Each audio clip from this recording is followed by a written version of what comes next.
Welcome to an eye-opening journey into the mysteries of heaven.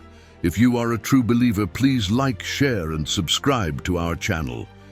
Forget everything you thought you knew, because today we're diving deep into what the Bible really says about the afterlife.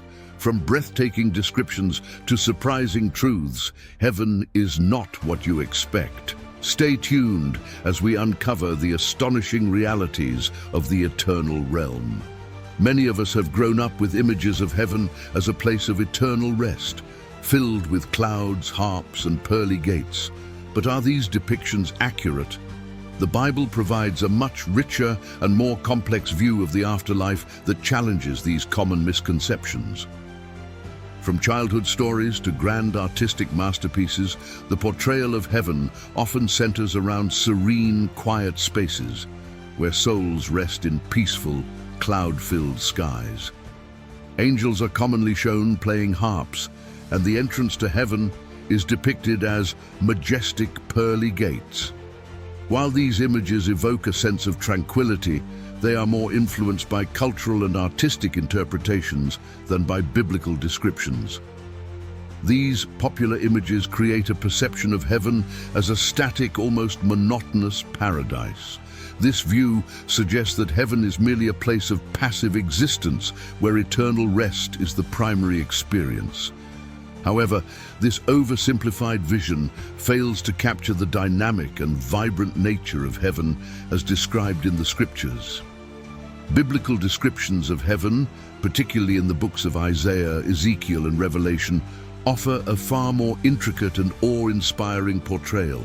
Heaven is not just a place of rest, but a realm of active engagement where beings worship, serve, and live in the presence of God.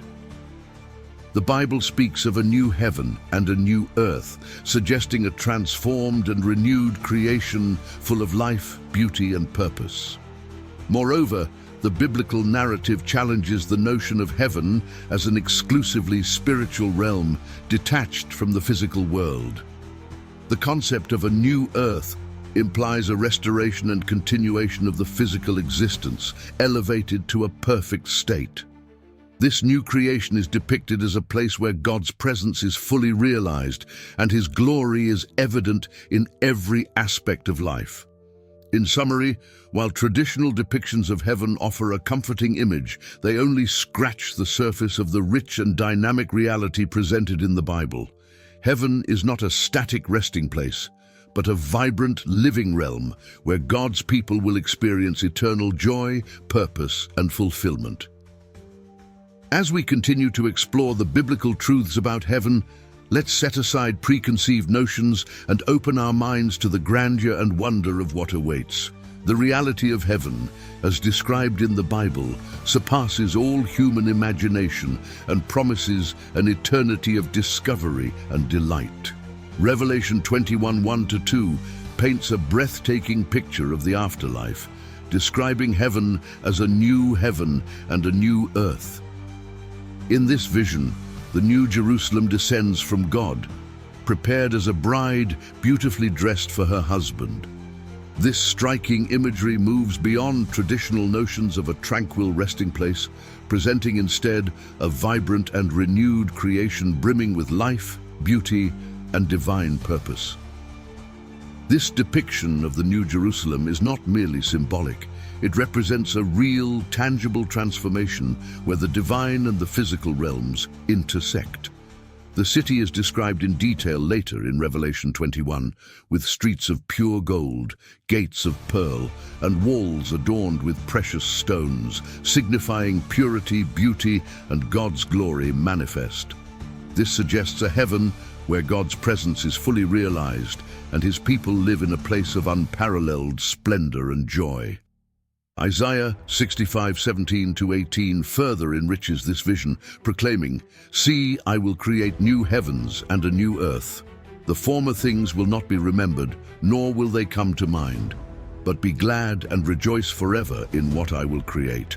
This promise of a new creation emphasizes a complete renewal, one where past sorrows and pains are erased, replaced with everlasting joy and creativity. It's a place where the old is gone and everything is made new. The concept of a new heaven and a new earth signifies more than just a restoration.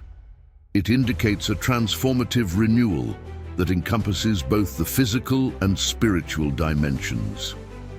It is a holistic vision where heaven and earth are united, embodying the ultimate fulfillment of God's plan for creation. This new creation is dynamic, filled with opportunities for growth, exploration, and the endless expression of God's glory. In this renewed existence, there is no longer a separation between the divine and the human experience. Revelation 21:3-4 assures us, "And I heard a loud voice from the throne saying, 'Look, God's dwelling place is now among the people, and he will dwell with them. They will be his people, and God himself will be with them and be their God. He will wipe every tear from their eyes. There will be no more death or mourning or crying or pain, for the old order of things has passed away.'" This direct relationship with God is the pinnacle of the new creation's promise, offering eternal comfort and fulfillment. The new heaven and new earth also emphasize continuity with the present world, transformed and redeemed. It is not an escape from the physical world, but a glorious renewal where God's original design is fully realized. This aligns with the biblical theme of redemption and restoration, where all creation is brought back to its intended state, free from corruption and decay. Therefore, the biblical portrayal of heaven is not a static paradise, but an ever-expanding realm of divine beauty, creativity, and joy. It's a place where believers will experience an intimate relationship with God, engage in meaningful activities, and enjoy a life free from suffering and filled with endless possibilities. This vision challenges us to broaden our understanding of the afterlife and appreciate the depth and richness of God's eternal plan for his people.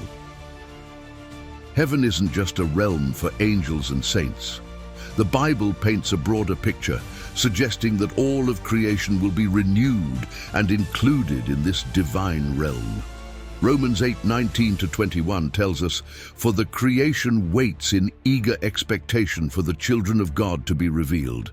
For the creation was subjected to frustration, not by its own choice, but by the will of the one who subjected it, in hope that the creation itself will be liberated from its bondage to decay and brought into the freedom and glory of the children of God."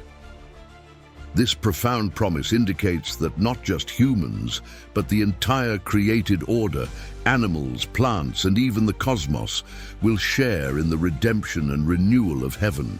This inclusive vision of heaven emphasizes that God's plan for salvation and restoration extends beyond humanity. The liberation from decay applies to all aspects of creation, suggesting that heaven will be a place where nature itself is restored to its intended beauty and harmony. Imagine a world where animals coexist peacefully, ecosystems thrive without destruction, and the cosmos radiates with divine glory. Moreover, Revelation 5:9-10 celebrates the incredible diversity of heaven's inhabitants. It describes a great multitude from every tribe, language, people, and nation worshipping God together. And they sang a new song, saying, "You are worthy to take the scroll and to open its seals, because you were slain. And with your blood you purchased for God persons from every tribe and language and people and nation. You have made them to be a kingdom and priests to serve our God, and they will reign on the earth." This passage highlights the unity and diversity that will characterize the heavenly community. The depiction of heaven as a place of diversity and unity underscores the inclusivity of God's kingdom. It challenges us to see beyond our earthly divisions and embrace a vision of community where differences are celebrated rather than feared. In heaven, cultural distinctions will not divide, but rather enrich the collective worship and service to God. This unity in diversity reflects the fullness of God's creation and the beauty of a harmonious coexistence. Another surprising aspect of heaven's inhabitants is the inclusion of beings beyond human comprehension. The Bible hints at a variety of celestial beings, such as angels and other heavenly creatures, who will share this divine space. These beings, created by God, serve specific roles in the heavenly order, contributing to the richness and complexity of heaven. In this renewed creation, every part of God's handiwork finds its rightful place. The intricate balance and harmony of the new heaven and new earth will reveal the true extent of God's redemptive power.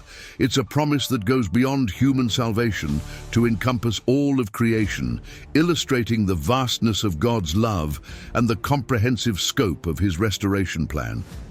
As we contemplate the inhabitants of heaven, we are reminded of the all-encompassing nature of God's grace and redemption. It's a vision that invites us to broaden our understanding and deepen our appreciation for the diversity and beauty of God's creation, which will be fully realized in the eternal realm. Contrary to the common perception of heaven as a place of eternal rest, the Bible describes it as a realm of purposeful and fulfilling activity.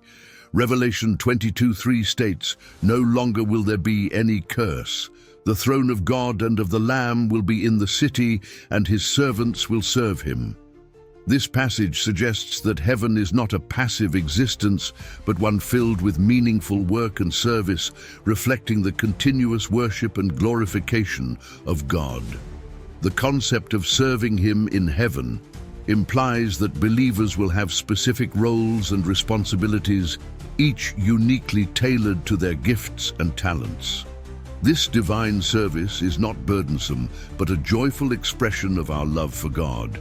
Imagine using your passions and skills to contribute to the beauty and harmony of the new creation, free from the limitations and struggles of earthly life. Worship is also a central activity in heaven, as described in Revelation 7:9-10. "After this I looked, and there before me was a great multitude that no one could count, from every nation, tribe, people and language, standing before the throne and before the Lamb. They were wearing white robes and were holding palm branches in their hands. And they cried out in a loud voice, 'Salvation belongs to our God, who sits on the throne, and to the Lamb.'" This scene depicts a diverse and vast multitude engaged in vibrant and dynamic worship.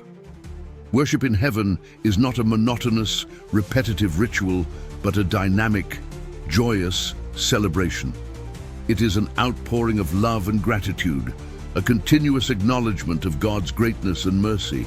The variety of expressions, singing, music, art, dance, reflects the richness and diversity of worship in heaven. It's a space where creativity and spirituality converge, allowing for a full expression of worship in all its forms. In addition to worship and service, heaven offers opportunities for learning and discovery. Ephesians 2:7 hints at the continuous unfolding of God's wisdom and grace. In the coming ages, He might show the incomparable riches of His grace expressed in His kindness to us in Christ Jesus. This suggests that heaven will be a place of ongoing revelation, where we continually grow in our understanding of God and His creation. Far from being idle, heaven is depicted as a vibrant, active community where individuals engage in fulfilling activities that bring joy and glorify God. This eternal life is marked by an unending pursuit of knowledge, love, and service, all in the presence of God. The activities in heaven reflect the perfect balance between rest and engagement, allowing us to experience life as it was meant to be, without the hindrances of sin, suffering, or fatigue. Thus, the biblical vision of heaven challenges us to rethink our understanding of the afterlife. It is not an escape from activity, but an invitation to participate in the most meaningful and joyous endeavors, all in the context of perfect communion with God and each other. In heaven, our work, worship, and learning will be interconnected, reflecting the fullness of life in God's eternal kingdom. The Bible also speaks of rewards and responsibilities in heaven, highlighting the significance of our earthly actions. 2 Corinthians 5:10 states, "For we must all appear before the judgment seat of Christ, so that each of us may receive what is due us for the things done while in the body, whether good or bad." This passage indicates that there will be a divine evaluation of our lives, where each person is rewarded according to their deeds and faithfulness. The rewards in heaven are not materialistic in nature, as we might think of earthly rewards, but rather they pertain to roles, responsibilities, and honors in the new creation. These rewards reflect our dedication and service to God during our earthly lives. The Bible describes crowns as a symbol of these rewards, representing honor and recognition from God. Jesus' parable of the talents in Matthew 25:21 provides a glimpse into this system of rewards and responsibilities. His master replied, "Well done, good and faithful servant. You have been faithful with a few things. I will put you in charge of many things. Come and share your master's happiness." This affirmation reveals that faithfulness in small responsibilities can lead to greater roles and privileges in the eternal kingdom. In heaven, the responsibilities entrusted to us are seen as a continuation of our service to God, elevated and perfected. These tasks will be aligned with our God-given talents and passions, allowing us to engage in meaningful and fulfilling work. The idea of ruling and reigning with Christ, as mentioned in 2 Timothy 2:12, suggests a co-participation in the divine governance of the new creation. The concept of rewards and responsibilities also emphasizes the principle of stewardship. Our earthly life is an opportunity to cultivate and utilize the gifts God has given us, preparing us for greater responsibilities in the afterlife. The faithful use of our time, talents, and resources reflects our commitment to God's kingdom and will be honored in heaven. Ultimately, the rewards in heaven are not about personal glory, but about the joy of being fully in God's presence and serving in His kingdom. These rewards are a testament to God's justice and grace, recognizing the efforts and sacrifices made in His name. The greater the faithfulness, the greater the opportunity to share in the joy and work of the Master. As we reflect on the reality of rewards and responsibilities in heaven, we are reminded that our lives on earth are a preparation for the eternal roles we will play in God's kingdom. This perspective encourages us to live faithfully and purposefully, knowing that our actions have eternal significance. The ultimate promise of heaven lies in the unparalleled blessing of God's presence. Revelation 21:3 beautifully captures this reality. "And I heard a loud voice from the throne saying, 'Look, God's dwelling place is now among the people, and He will dwell with them. They will be His people, and God Himself will be with them and be their God.'" This profound declaration signifies that in heaven, the separation between the divine and the human will be completely bridged, allowing for a perfect and intimate relationship with the Creator. In this divine dwelling place, the greatest joy and fulfillment come from being in the direct presence of God. Unlike our earthly experience, where we often perceive God through faith and spiritual senses, heaven offers the reality of face-to-face communion with Him.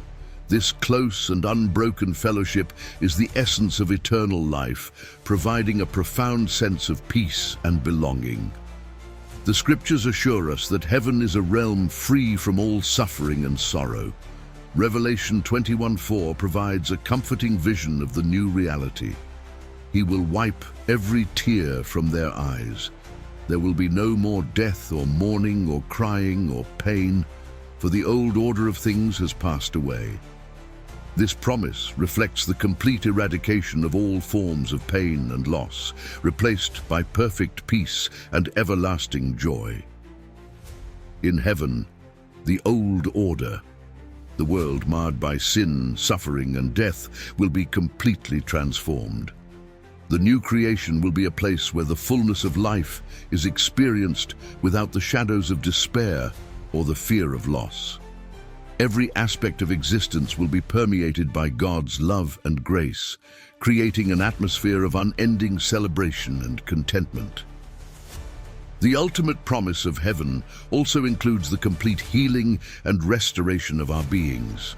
The limitations, flaws, and wounds of our earthly life will be healed, allowing us to experience the fullness of who we were created to be.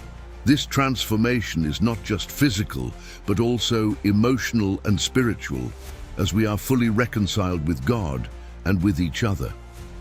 Moreover, the promise of heaven extends to a communal experience of unity and love. In God's presence, there will be perfect fellowship among all believers, free from divisions and conflicts. This perfect unity reflects the harmony of God's kingdom, where every relationship is characterized by love, understanding, and mutual respect. As we contemplate the ultimate promise of heaven, we are reminded that it is not just a future hope, but a present reality that shapes our lives today.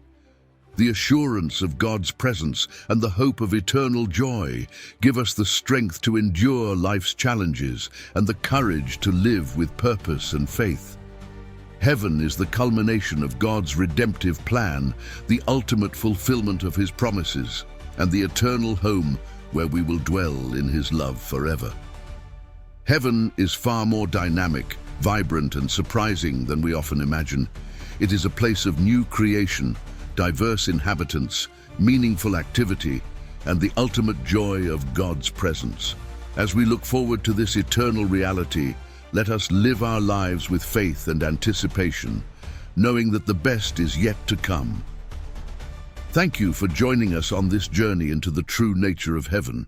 What surprised you the most about heaven's description in the Bible? Share your thoughts in the comments below. If you enjoyed this exploration, please like, share, and subscribe for more biblical insights. Hit the bell icon to stay updated with our latest videos. We hope to see you in the next one.